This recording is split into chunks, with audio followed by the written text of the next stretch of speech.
watching the time just ticking. Clock runs around, days in and out, can't really call it living. Somewhere I let light go dark, but here's where my new story starts. Take my life. Hello, welcome to Heart of the Tribe. My name is Chelle Wagner, and I have probably my favorite guest with me today. This is my husband, Robert, and he is the man behind everything that I do.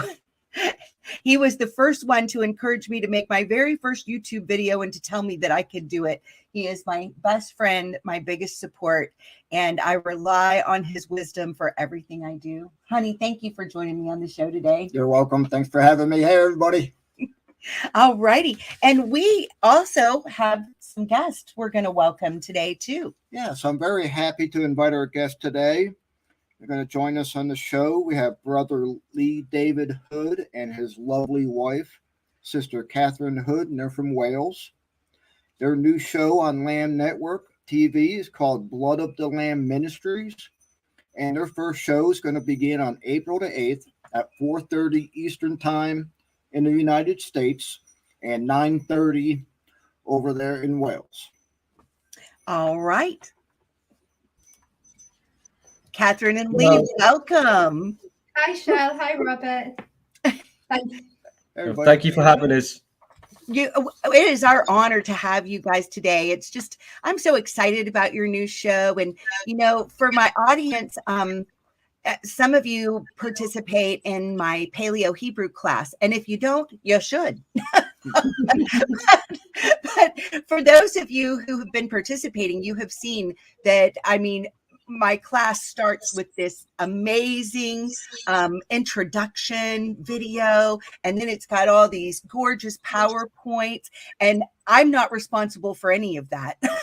Kat does all of that for me, and she does a beautiful job, and I'm so grateful because that class, yes, I've dug and gotten the research, but Kat has made it presentable and beautiful. So all of that, thank you, Kat. Thank you for everything you do for me. Oh, no, Chelle, it's my pleasure to do that for you. You know, you're such a special lady and so close to my heart. And, you know, I praise you for blessing you with me in my life. So, yes, the honor and pleasure is all mine. Oh, thank you. Thank you. So I want to go ahead and play the intro to your new show for our audience. Here it is.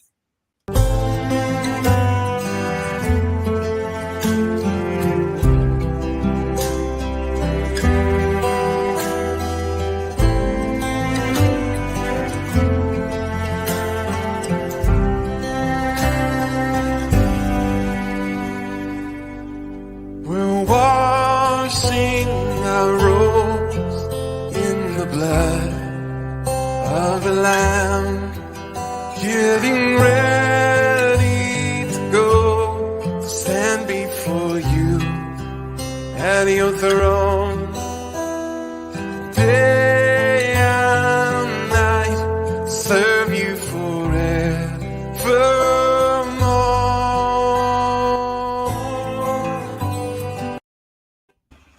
Wow, that's just so beautiful. And Kat, I understand that you actually produced that yourself. Yeah, I did. I made that all by myself with some special effects. It's absolutely beautiful. I just love it. Now, tell us just a little bit about your ministry statement and your ministry. And then before we start what we're going to go over today, Lee's going to blow the shofar for us. So first, tell us a little bit about your ministry, and then we'll have Lee blow the shofar, and we'll start what we're going to share today. Thank you. Well, our mission statement is Revelation 12:11, and they overcame him by the blood of the Lamb and by the word of their testimony, and they loved not their lives unto death. And it is our hope that through our ministry and our studies of the scriptures that we will bring to the people to help them understand that there is only one way to our Father, and that is through his precious Yachid, his precious beloved son Yahusha, and that our faith in him is shown through the things that we do by the knowledge of his word and by the doing of his word. And when we study, we dig in very deep and extract as much as we can. And we try to get back to how it would have been and how it would have felt for people living at the time of Yahusha. We dig in really deeply into word studies and things like that. Passover is probably the best example actually that we can give of how our ministry will work. For our family, we make the time that the Passover first would have happened, the first Exodus, we try and make that a reality for our family. So we do decorations of all the plagues and all the different things, and we even go and put blood on our doorposts just so our children feel like they're immersed in the biblical times, and they feel like they can bring it, they feel like they're a part of that experience. So that's what we want to do with our ministry, is make people feel like they are living back in those times and they understand where that all came from. I think it's wonderful. Kat had shared some pictures with me of all the different creativity, the creative ways that she brings that in for her family. For our audience, Kat and Lee have 6 beautiful children. And so they are just lovely. And it's so fun to me, to see what blessings your quiver is full. And you guys are doing just such a great job. They're smart and intelligent and funny. And it's wonderful to see. And we really appreciate that. We have 5 grandchildren from our daughter, Samantha. And your family reminds me so much of our own family. And it's just so fun to see, isn't it? Yeah, it really is. Yeah. Kat and I have a lot of creativity in common. We both like to do things with a lot of flair. That's always great. True. Yeah. Yeah, flair is good these days. We need flair. We were telling a story beforehand about how I said to Robert, when he proposed, "You don't want to marry me. You're nice and neat, and I'm a mess. And if you marry me, your whole life's going to end up covered in glitter." That's true. And I love every minute of it. All righty. Well, before we start our teaching, Lee, did you want to go ahead and blow the shofar for us? Yes, I'd love to. Okay. All right.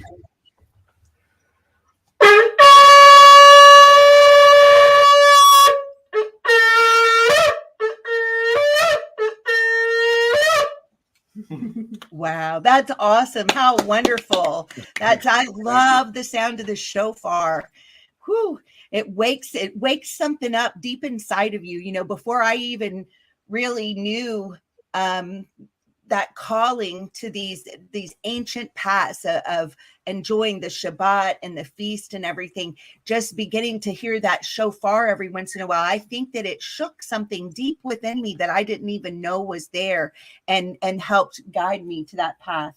Isn't that true, honey? It is true, and I actually believe that when the shofar is blown, as you just did, Lee, that the angels turn their heads to us and take notice as to what we're doing. And that's just kind of a calling to the Ruach, to the Spirit, and to the angels. And it's a beautiful calling. Yeah. Oh, that's awesome. Thank you. Yeah. All right. Well, we're going to discuss a few things today. I'm going to share my screen with the audience. We're going to get our discussion going.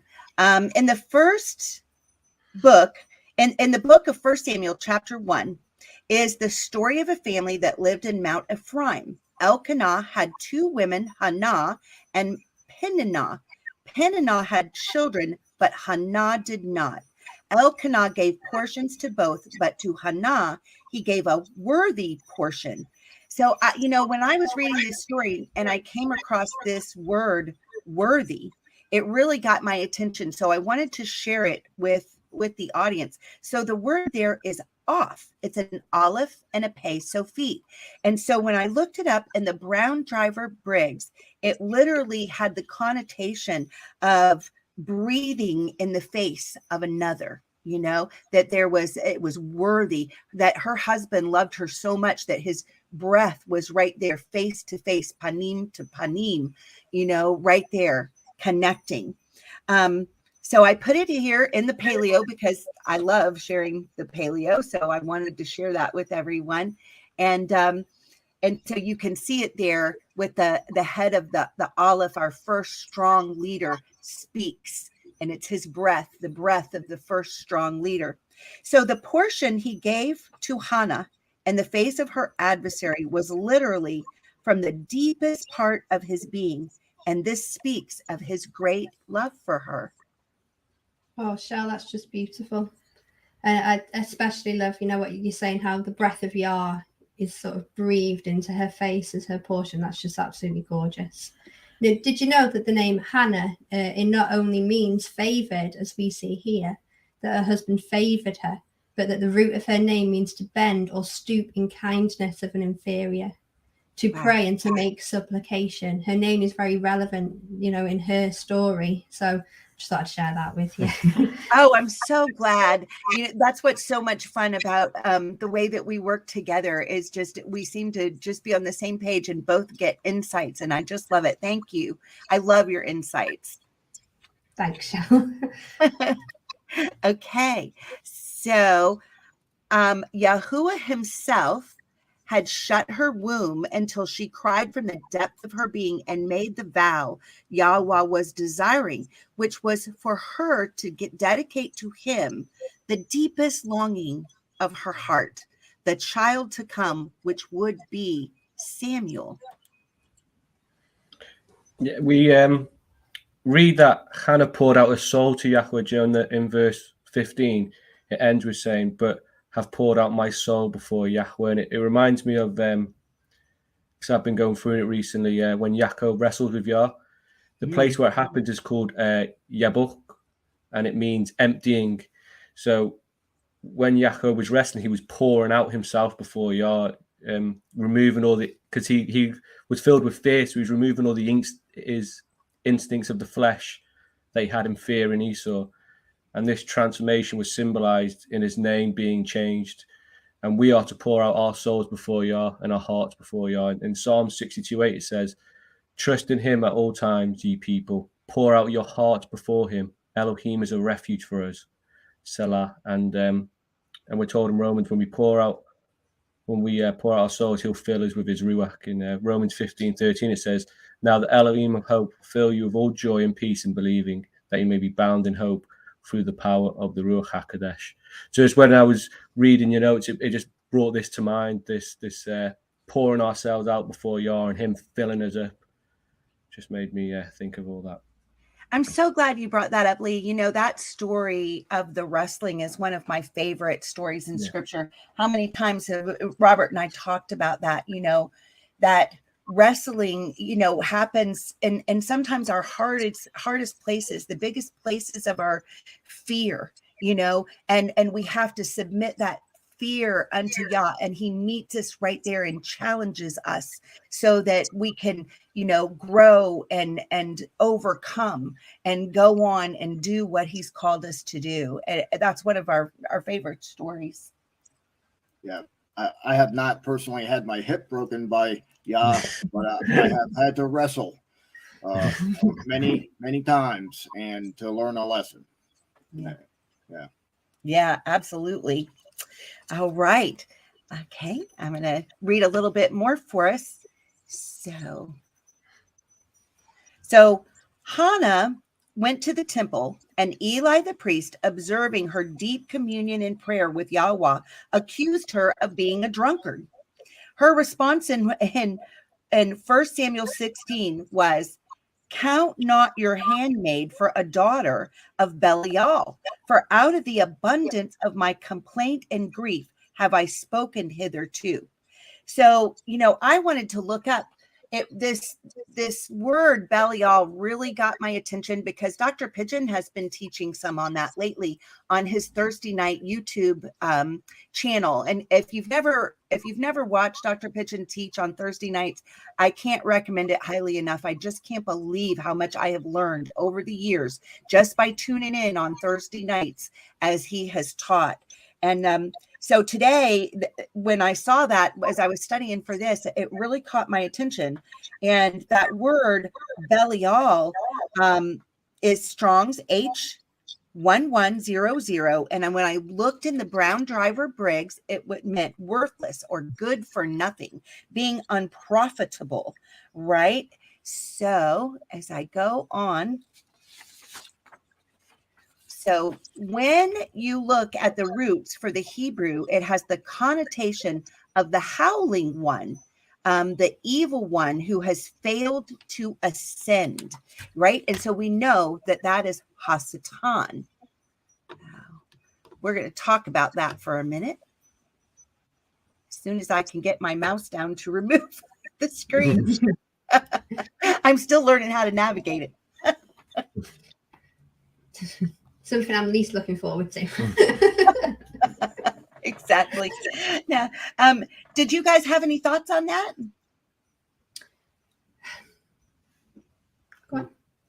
It's right before we're going to start talking about Jubilees next.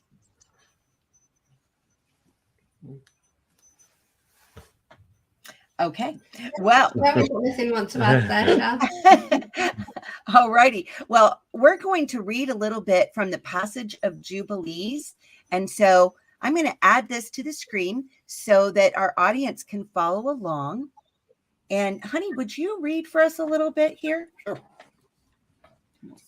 There. Okay. And it came to pass in the first year of the exodus of the children of Yasharel out of Mitzrayim, in the 3rd month, on the 16th day of the month, that Elohim spoke to Moshe, saying, Come up to me on the mount, and I will give you 2 sapphire stones of the Torah and of the commandment which I have written, that you may teach them. And Moshe went up into the mount of Elohim, and the glory of Yahweh abode on Mount Sinai, and a cloud overshadowed it 6 days. And he called to Moshe on the 7th day out of the midst of the cloud, and the appearance of the glory of Yahweh was like a flaming fire on the top of the mount. And then Moshe was on the mountain for 40 days and 40 nights at that point, wasn't he? Yeah. Yeah. And whenever I read of 40 days, it brings to mind all the events in Scripture, which could be seen as times of spiritual testing and transformation. Yahushua would be in the wilderness for 40 days, where he was tempted by Hasatan and rebuked him. Goliath challenged the army of Yasharel for 40 days before David slew him. Nineveh was given 40 days to repent in the book of Jonah. And we also read in 1 Kings 19 that after fleeing Jezebel, Elijah or Eliyahu would travel to Mount Horeb, the Mount of Elohim, for 40 days. And then when we look at Moshe as well, is that his life was separated into 3 periods of 40 years. You know, he had 40 years in Mitzrayim, 40 years in Midian, and then 40 years in the wilderness. And then that 40 years in the wilderness was because of the 40 days that the spies searched out and they gave a bad report. So whenever I hear of 40 days, it just recalls all these events and just makes me think of times of testing and trial and times when we can also be transformed by Yah. Yeah, that's amazingly. I'm really glad that you brought that up about the 40 days. You know, I was on a new teaching that's on Sefer Academy yesterday. John Austin Reed is teaching about the Mazarot, and he was, you know, talking about events that are happening in the heavens, and he was pointing out in current day what is separating those events, and it's always these 40-day periods or 120-day periods, which would be divided up into the 340 days. So it's a very significant, you know, time marker that we need to pay attention to. I'm glad you brought that one up. All right, let's read a little bit more. And so we're here. And Moshe was on the mount 40 days and 40 nights. Did you want me to stop there? No, keep going. And Elohim taught him the earlier and the later history of the division of all the days of the Torah and of the testimony. And he said, Incline your heart to every word which I shall speak to you on this mount, and write them in a sefer, in order that their generations may see how I have not forsaken them for all the evil which they have wrought in transgressing the covenant which I established between me and you for their generations this day on Mount Sinai. And thus it will come to pass when all these things come upon them, that they will recognize that I am more righteous than they in all their judgments and all their actions, and they will recognize that I have been truly with them. And do you write for yourself all these words, which I declare unto you this day, for I know their rebellion and their stiff neck. For I bring them into the land of which I swore to their fathers, to Abraham, and to Ishak, and to Yaakov, saying, Unto your seed will I give a land flowing with milk and honey. And they will eat and be satisfied, and they will turn to strange Elohim, the Elohim which cannot deliver them from all of their tribulation.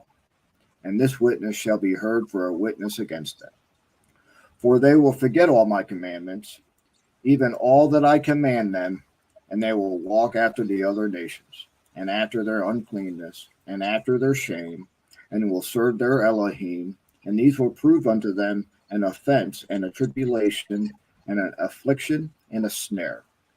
And many will perish, and they will be taken captive, and will fall into the hands of the enemy, because they have forsaken my ordinances and my commandments, and the feasts of my covenant, and my Shabbat, and my holy place which I have sanctified for myself in the midst of the land, that I should set my name upon it, and that it should dwell there.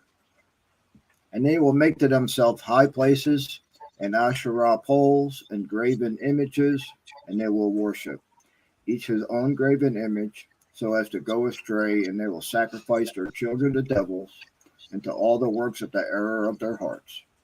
And I will send witnesses unto them, that I may witness against them. But they will not hear, and will slay the witnesses also, and they will persecute those who seek the Torah, and they will abrogate and change everything so as to work evil before my eyes. And I will hide my face from them, and I will deliver them into the land of the other nations for captivity, and for prey, and for devouring. And I will remove them from the midst of the land, and I will scatter them amongst the other nations. And they will forget all my Torah and all my judgments, and will go astray as to new moons, and Shabbath, and feasts, and jubilees, and ordinances. And after this they will turn to me from amongst the other nations with all their heart, and with all their soul, and with all their strength. And I will gather them from amongst all the other nations, and they will seek me, so that I shall be found in them, when they seek me with all their heart and with all their soul. And I will disclose to them abounding peace and righteousness, and I will remove them the plant of uprightness with all my heart and with all my soul. And they shall be for a blessing and not for a curse. And they shall be the head and not the tail. Those verses that Robert just read, they really ring true to our heart now, don't they? How we're seeking after Yah, and we're returning to his Sabbaths and his feast days, and returning to with our whole hearts, wanting to follow his ways out of a love for him and not out of the glory for works. And the verse that verse 17, that really reminds me of Psalm 1:2. But his delight is in the Torah of Yahweh, and in his Torah he meditates day and night. And he shall be like a tree planted by the rivers of water, that bring forth his fruit in his season. His leaf also shall never wither, and whatsoever he does prospers. Those verses really just remind me of the verse in Psalms, and in Deuteronomy 28 with the blessing for those who keep his ways, that they will be the head and not the tail. They just speak to your heart, verses like that, and really encourage you to do his word. And I absolutely love that. I do too, Kat. I love the way that Jubilee starts, and how it starts with Moshe, and it gives kind of a recap, of everywhere that we've been and where Yah's taking us in this generation. It's so relevant. And those passages that you were just saying, those are the ones, they speak to our heart of such promise and such hope. Thank you for sharing those. Okay, we're going to keep reading. And I will build my sanctuary in their midst, and I will tabernacle with them, and I will be their Elohim, and they shall be my people in truth and righteousness. Whenever I read of your tabernacle with us, it reminds me of John 1:14. The word made flesh tabernacled with us. And through these verses, I also get the feeling that it's more prophetic of New Jerusalem when it descends. In Revelation 21:3, we're told, and I heard a great voice out of the heaven saying, behold, the tabernacle of Elohim is with men, and he will tabernacle with them, and they shall be his people, and Elohim himself shall be with them and be their Elohim. So it really reminds me and brings true that. And we're also told that there'll be no more tears and no more pain and no more suffering. What awesome promises those are. Just absolutely wonderful. And I will not forsake them nor fail them, for I am Yahweh Elohim.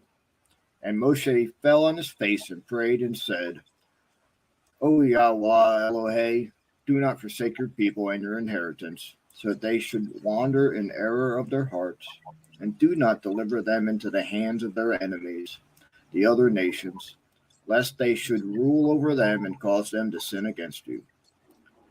Let your mercy, O Yahweh, be lifted up upon your people, and create in them an upright ruach, and let not the ruach of Beli Ya'al rule over them to accuse them before you, and to ensnare them from all the cycles of righteousness, so that they may perish from before your face. Yeah. We must remember that Hasatan is constantly accusing us before Yah, and we're told that in Zechariah 3:1, when it says, and he showed me Yahushua the high priest standing before the angel of Yahweh, and Satan standing at his right hand to accuse him. And we also are told in chapter 1 of Job, where he accuses Job of only fearing Yah because of the blessings that Yah has given him. I believe as well that when we act in ways that oppose the Ruach, when we act evil or speak evil to people, or Lashon Hara as it's known, we become that second witness against ourselves. Mm-hmm. And in Deuteronomy, we're told that by the mouth of 2 or 3 witnesses, a matter will be established. We see that in 17:6 and 19:15. So when we speak evil, we're becoming that second witness along with Hasatan against ourselves. And in Revelation 12:11, which is the mission statement of our ministry, as we read at the beginning, it talks about the word of their testimony, and the Greek word for testimony is martyria, and it means to give evidence or a record or a witness. So it's talking about that very thing, that the word is their witness, their word is their testimony. So and Yah actually records things in the Shamayim. He has a record of his own up there. And in Malachi 3:16, we read, they that feared Yahweh spoke often one to another, and Yahweh hearkened and heard it, and a sefer as record was written before him for them that feared Yahweh and that thought on his name. Wow, that is so powerful, what you were sharing there, with being that second witness against ourselves. By our own tongue. What a thing to keep in mind. I love coming into the season that we're in. In fact, Kat and I were discussing this, in just a couple of hours, you'll be entering into a brand new year, right? And we will tonight as well. And then the first thing that we get to do is come into Passover on the 14th of Aviv.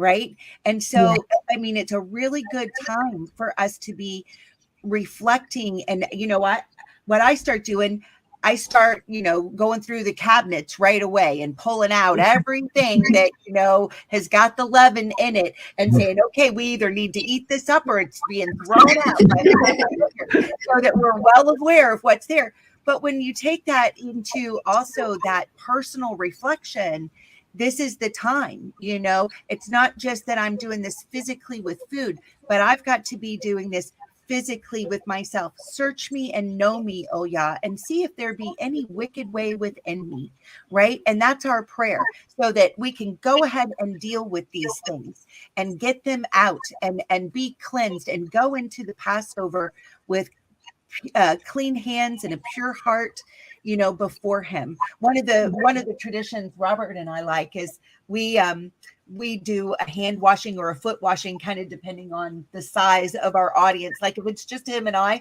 we'll probably do the foot washing. If we got a group of 25 in the house, we'll do a hand washing. but we do that, and Robert prays for every one of our participants that may they have clean hands and a pure heart before we enter into the Pesach meal. Oh, that's beautiful. Yeah, that foot washing is really important, isn't it? And has, Yahusha did it and said to Peter, "You'll be clean all over because I've washed your feet." I think it's lovely that you reenact that. And yeah, we like to make that part of our Passover too, the cleansing. How about that? Yep. All right, we'll keep reading. Okay, we are at 22. But they are your people and your inheritance, which you have delivered with your great power from the hands of Mitzrayim. Create in them a clean heart and a Ruach HaKodesh, and let them not be ensnared in their sins from henceforth until eternity. And Yahweh said unto Moshe, I know their contrariness and their thoughts and their stiff-neckedness, and they will not be obedient until they confess their own sin and the sin of their fathers. And after this they will turn to me in all uprightness and with all their heart and with all their soul, and I will circumcise the foreskin of their heart and the foreskin of the heart of their seed, and I will create in them a Ruach HaKodesh, and I will cleanse them, so that they shall not turn away from me from that day to eternity. Doesn't that verse just bring to your mind Psalm 51? Personally myself, I often feel like that the woman sat at Yahusha's feet, washing him with my tears, having much to be forgiven. And Psalm 51 is just my heart. Wash me and I will be clean. Cleanse me and I will be whiter than snow. Then I will teach transgressors your ways, and my tongue will sing of your righteousness, and my mouth show forth your praises. And that's what that was reminding me of. That's Psalm 51. Yeah. Precious to me. Yeah, so beautiful, and so relevant for right now. Yeah. And their souls will cleave to me and to all my commandments, and they will fulfill my commandments, and I will be their father, and they shall be my children. And they all, that's to me, I love that line. And I will be their father, and they shall be my children. And they all shall be called children of the living Elohim. And every angel and every Ruach shall know, yea, they shall know that these are my children, and that I am their father in uprightness and righteousness, and that I love them. Yeah, and I'd put some notes in here that were just my thoughts on this, that, during the first Moedim of the new year, we celebrate the blood of the Pesach lamb that delivers us from sin and causes the adversary to have no dominion over us. I mean, what a precious promise of deliverance that we have in the blood of the lamb. And, that's what we end up seeing all throughout Scripture. Yeah, his blood is so precious to us all, isn't it? And it's the only way we are clean, not by goats or bulls or oxes, but by the blood of the Lamb. Yeah, absolutely. Yeah. As you were saying before, on the calendar that we're all on, we are now going to be entering into Rosh Hashanah, the head of the year. So Rosh Hashanah Sameach and a Happy New Year to everybody. That's right. We're all on Dr. P's calendar. And so 10 days from now is when, we were told to bring the lamb into our house in the book of Exodus. And it's also the same time that Yahusha entered into Jerusalem, wasn't it? Yeah. When you work backwards from this day of sacrifice, it was 10 days before that he left Bethany and entered into Jerusalem. On the 10th day that he entered in, Yeah. So it's really significant, like as we prepare our hearts and our homes for bringing in the lamb.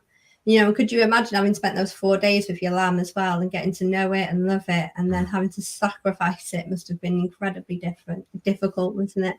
Yeah. We were just, we went to a Purim party up in the mountains, and we got to hold, what was that? How old was that baby lamb? 4 days or 11 days? Yeah. I mean, it was really, yeah, he was kind of the runt. The mom had two, and so she had rejected him. He was only 4.5 pounds when he was born. And so the friends where we went for the Purim party, they have a whole, it's lambing season, and that's what they do, and so she had brought this one into the house, and she was holding it in her rocking chair and feeding it with the bottle, so that it would live. And he was already thriving and growing. And I had never seen a baby lamb in that, that young like that, or gotten to hold one. And she let me hold him and let us both hold him. And it was wonderful. And it's so special to get to do it this time of the year, Yeah. Can you imagine then having to go and slaughter that lamb? or how you would comfort your children and say, this is what we need to do to be obedient, and the sorrow that would descend in the household. I mean, I can imagine my grandchildren, because they get attached even to our chickens, Oh, Chelle, no, it must be utterly heartbreaking to have done that, really. And in Isaiah, doesn't it say something about that he went to the slaughter like a lamb because he didn't speak? There was no fight. So those precious little baby lambs mustn't fight back. But it is, to obedient, we must, sacrifice our lamb, and our lamb is Yahusha now, obviously. But still, I can't imagine having to actually physically do that. I know, absolutely. That would certainly be the man's job. Yeah, definitely. How do you feel about that one? I'd be sending Lee out the back. It wouldn't be me. That's right. Oh, all right. Well, I know we had some New Testament scriptures to go over too. We have some scripture out of Matthew 26. I didn't know if you wanted to try to share the PowerPoint. I will have we a can go. See if that works. Just give me one moment. No problem at all. I'm going to check our comments here for a minute. Tammy is here. She's always here. Thank you, Tammy, for being here. We appreciate you. It always encourages me to know that you were watching. And Tammy is letting us know, just saying hello to both Robert and I, and both to Lee and Catherine. And she loves your new intro. The music is fabulous. That music on their intro is from James Block. And he gave them permission to use that. And it's what a beautiful, beautiful song that is. And we love the music of James Block. We were blessed to get to go and see him. He made a visit to Mount Airy, North Carolina. Yeah. And we were able to go and see him there. Nice guy. Very nice. Yeah. Very pleasant. Yeah. So that was wonderful. Well, we'll go ahead and read some of these New Testament scriptures. We've got Matthew 26, 17 through 25. I can add that to the stream. And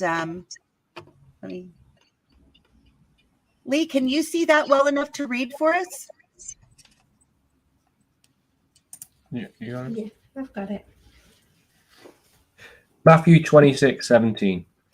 But before the feast of Matzah drew on, the Talmudim came to Yahushua, saying to him, Where will you that we prepare for you to eat the Pesach? And he said, Go into the city to such a man, and say unto him, The rabbi says, My time is at hand, and I will keep the Pesach at your house with my Talmudim. And the Talmudim did as Yahushua had appointed them, and they made ready the Pesach. Now when the even was come, he sat down with the 12, and as he did eat, he said, Amen, I say unto you, that one of you shall betray me. And they were exceedingly sorrowful, and began every one of them to say unto him, Adonai, is it I?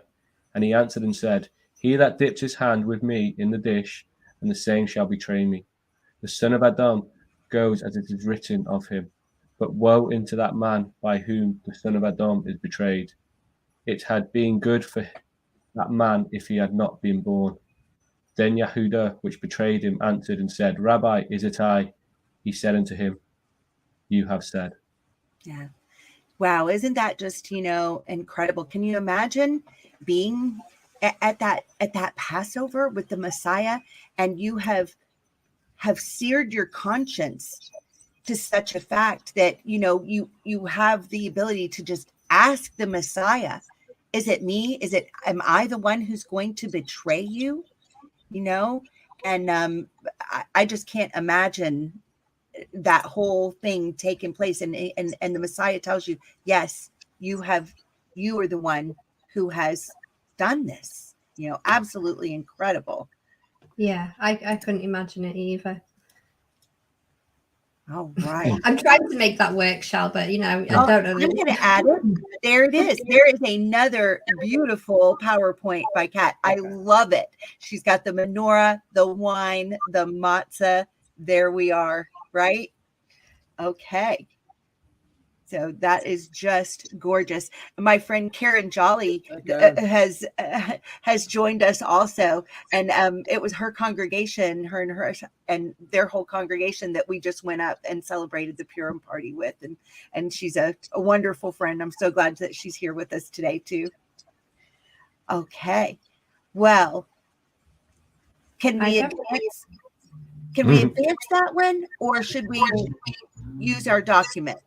Let's see. Is it moved for you? I don't know if it does now. I think so. Okay. Yeah. Okay. So 26 to 29. And as they were eating, Yahushua took the bread and blessed it and broke it and gave it to the Talmudim and said, Take, eat, this is my body. And he took the cup and gave thanks and gave it to them, saying, Drink ye all of it. For this is my blood of the renewed covenant, which is shed for many for the remission of sins. But I say unto you, I will not drink henceforth of this cup of this fruit of the vine until the day that I drink it anew with you in my Father's kingdom. Oh, Chelle, this really, if you've ever studied a Galilean wedding, you'll have to bear with me in my own, recollection here, but after they have, after a man has found his bride to be, him and his father will make up a contract and a dowry, and then they'll go to the father's house of the woman they'd like to marry. And once that contract is read out, the son will pour himself a glass of wine, and then he will say and he'll drink from it, and he'll offer it up to the woman he'd like to marry. And if she agrees, she drinks from that cup. And after she's drank from it, he will say exact words that Yahushua said.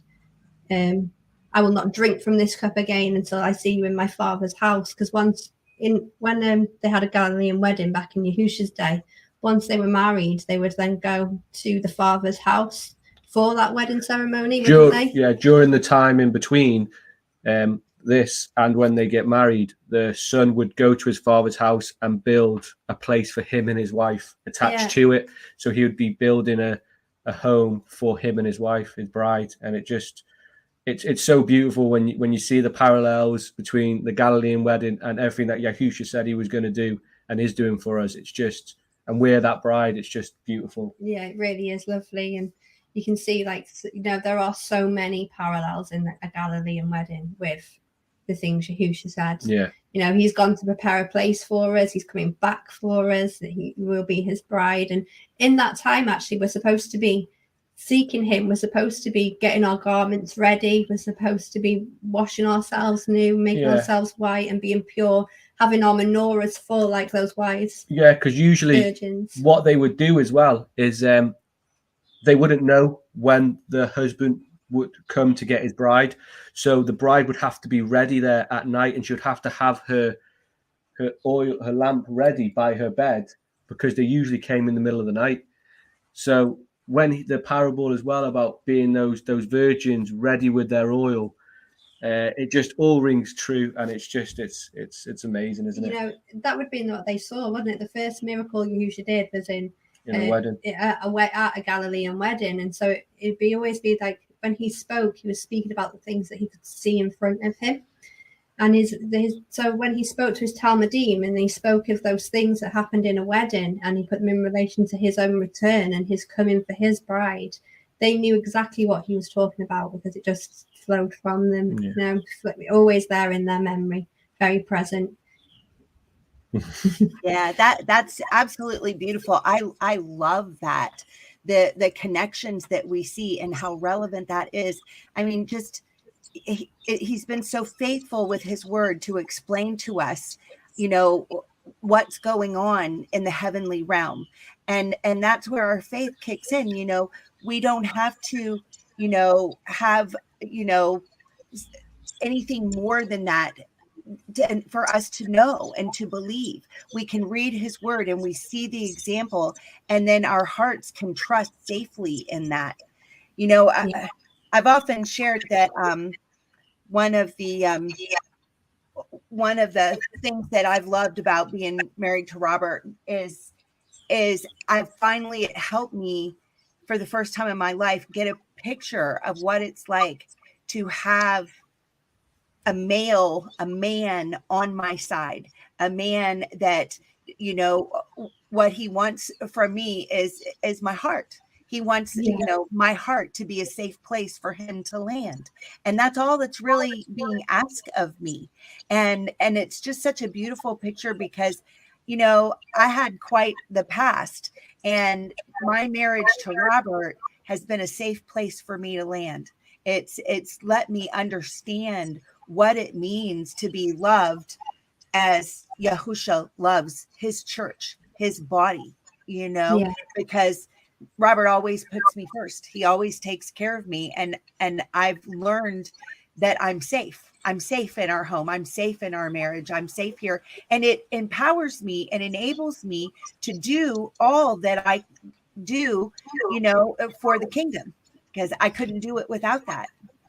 Having that true biblical marriage like yourselves have got, you know, where actually we came out of the side of our husbands and we're next to him and we are to be each other's rib. And you know, that word rib means like a support, a plank in a house, you know, so we are each other's support. We comfort each other and love each other just as yourselves do. And having that true biblical marriage really speaks to your heart with the love that Messiah has for us and the Father has for us, doesn't it? And you know, Adam and Eve really are a very good example of what it means to cleave one to another.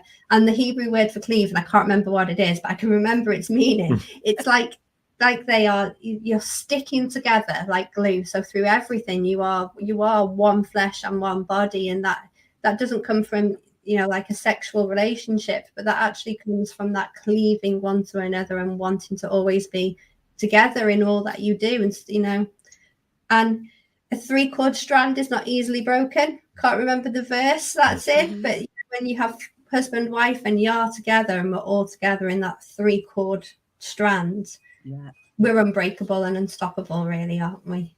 Yeah. What is it that we always say when things get rough? Team Wagner. Team Wagner.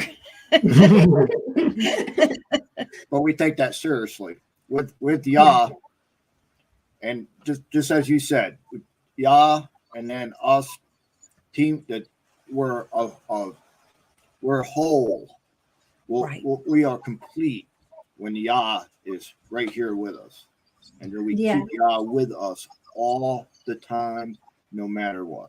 Yeah. You know what's interesting about that? The very essence of the word shalom is the connotation of wholeness. You know, it's not just peace, but it's the connotation of wholeness. And, you know, that's what I love about our house. I mean, I wake up in the mornings and I'm like, wow, thank you that I have the ability to wake up in peace, that I've been sustained throughout the night, that I wake up and I know that I'm loved, that I'm cared for, that I'm safe, that there's peace and wholeness in our home. It's a respite from the craziness that goes on in the world. This home, you know, is our safe place and a place. And that is, it doesn't matter where we physically live, because we have found the same thing living in a camper in a campground. You know? it's not the building, it's the marriage, it's the unity, it's that three chord strand, and that goes with us no matter where we go. Yeah, really, it's beautiful that you've got that.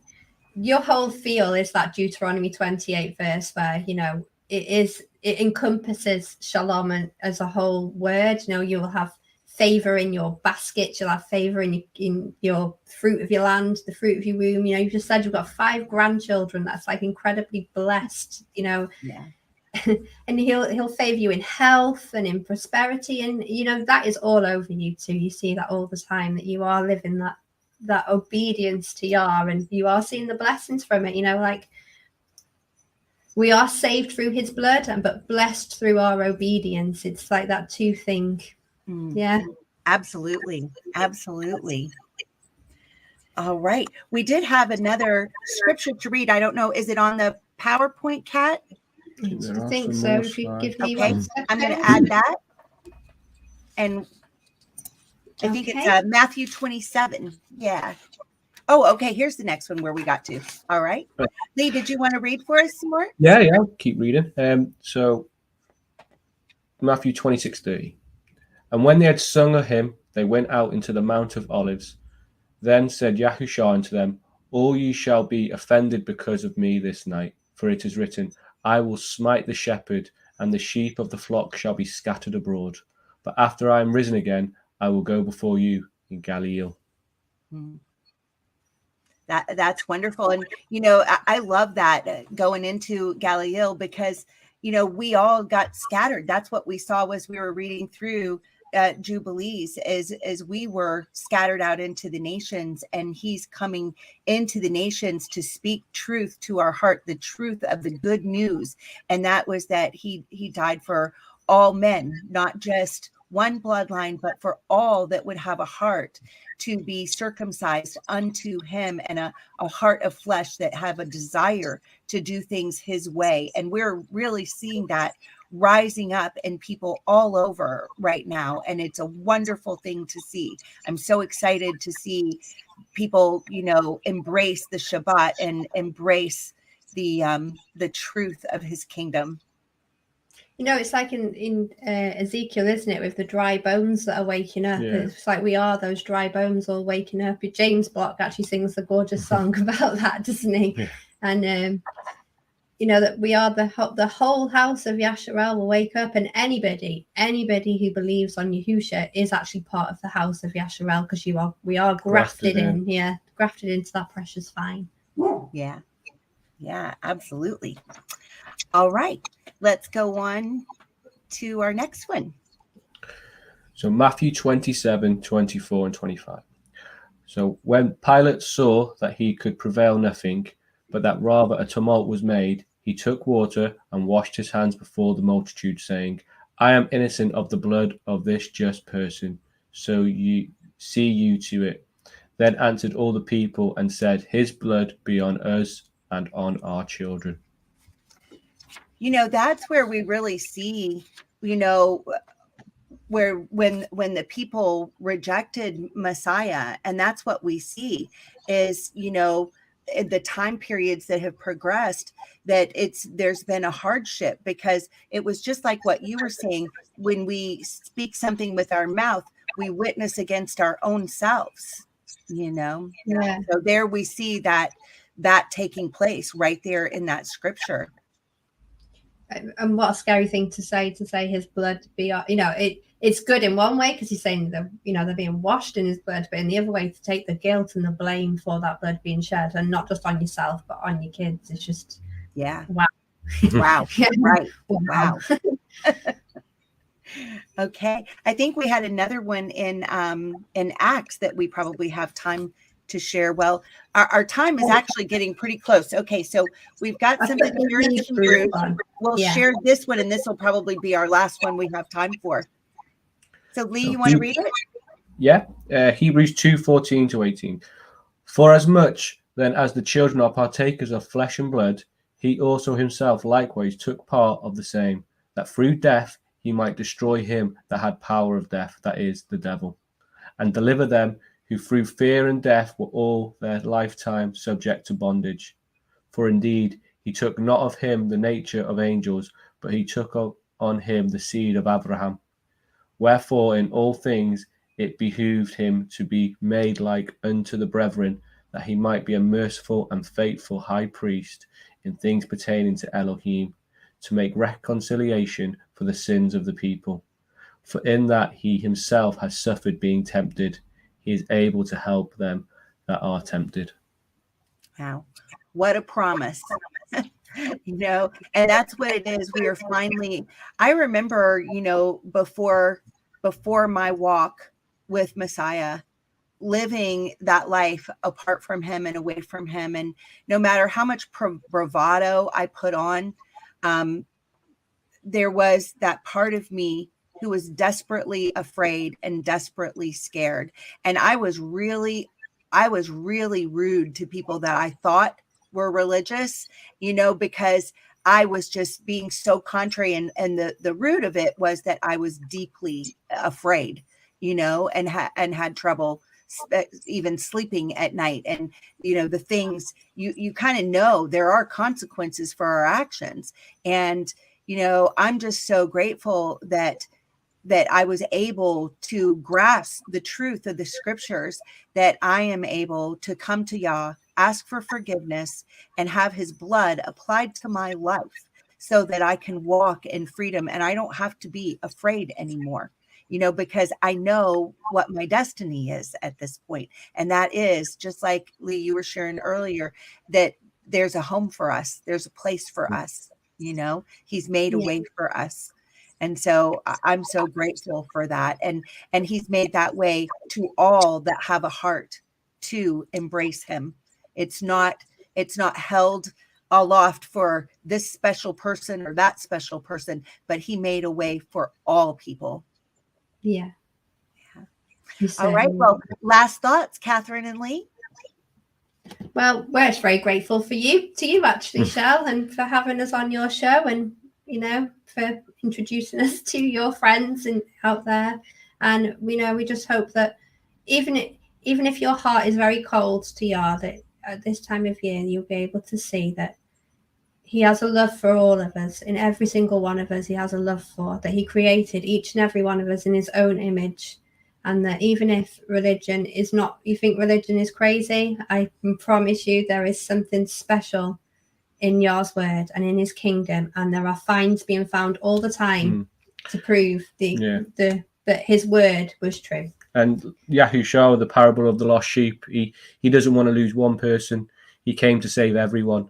And all we need to do is turn away, to repent, and just open our hearts to Yahushua. And it's just wonderful.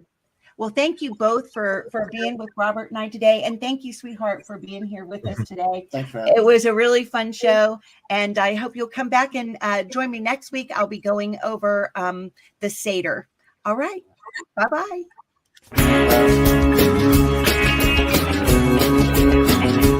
We are richly blessed to bring you what we believe is the fullest, most diverse, yet up-to-date progressive teachings, discussion, and prayer programming you can find anywhere on this planet.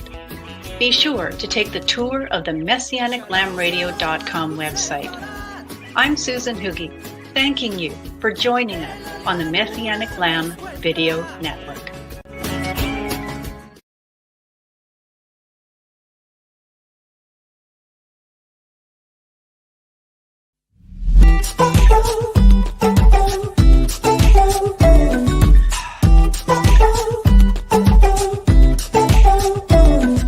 I've been asleep, head in the sand, watching the time just ticking.